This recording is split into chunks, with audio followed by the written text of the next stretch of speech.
اعوذ باللہ من الشیطان الرجیم بسم اللہ الرحمن الرحیم۔ پچھلی ویڈیو میں ہم نے پڑھا تھا کہ بر صغیر میں جو تعلیم کے دور ہیں وہ کیا تھے اور نصاب تعلیم کے بارے میں پڑھا تھا۔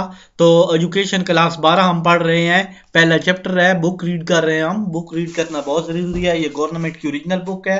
تو چلیے ویڈیو کو شروع کرتے ہیں۔ اورنگزیب کا جو دور تھا وہاں سے سلاطین دہلی سے تعلیم کے 3 دور تھے بر صغیر میں۔ پہلا دور مسلمانوں کے تعلیمی نظام کے آغاز سے لے کر عہد اکبری سے قبل تک کے عرصے پر محیط ہے۔ اس دور میں عربی زبان و ادب، تفسیر، حدیث، فقہ، منطق، کلام اور تصوف شامل تھے۔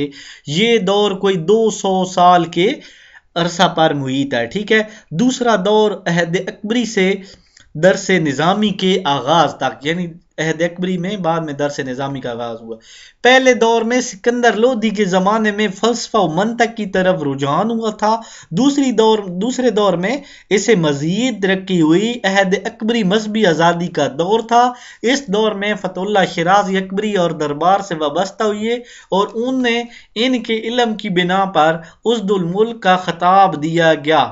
فتح اللہ شیرازی نے نصاب تعلیم میں کچھ اضافے کیے جن کو مسلمانوں نے قبول کر لیا۔ دوسرا دور ان تبدیلیوں سے شروع ہوا ہے۔ فلسفہ، منطق اور علم الکلام کی کتابوں کا نصاب میں اضافہ ہوتا رہا اور اس طرح نصاب کا منقولات سے معقولات کی طرف رجحان زیادہ ہو گیا۔ اس دور میں ایک نئے مضمون طب کا بھی اضافہ کیا گیا۔ تیسرا دور درس نظامی۔ اورنگزیب عالمگیر کے دور میں ملا نظام الدین ہے، ان کو مولوی کو کہتے ہیں، سہلوی نے دور اکبری کے نصاب میں ترامیم اور اضافے کر کے ایک نیا نصاب تعلیم ترتیب دیا جسے درس نظامی کے نام سے بر صغیر کے کم و بیش تمام مدارس میں رائج کیا گیا۔ اس دور میں منقولات کی بجائے معقولات کی طرف مزید جھکاؤ ہوا۔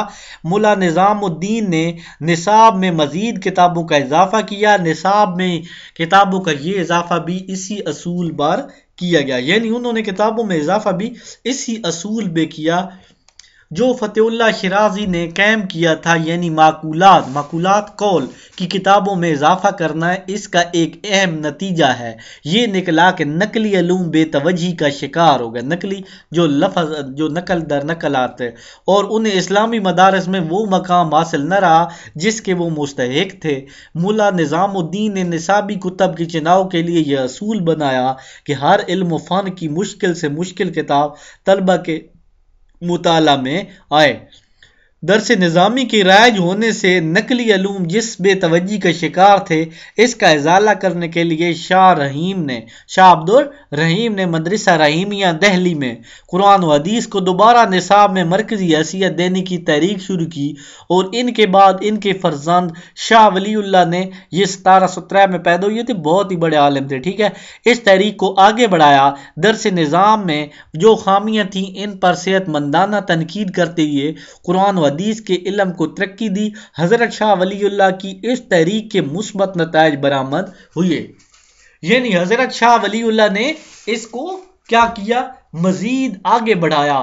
تو پہلے یہ ہوا کہ انہوں نے دوسری کتابوں کو ترقی دینا شروع کر دی تو قرآن و حدیث پیچھے رہنے لگ گئے، تو انہوں نے کیا کیا، قرآن و حدیث کو ترقی دینے کے لیے دوبارہ تحریک شروع کی، ٹھیک ہے۔ اب نیکسٹ ویڈیو میں ہم درس نظامی کی خصوصیات کو زیر بحث لائیں گے۔ اس ویڈیو کے ساتھ اجازت چاہتا ہوں۔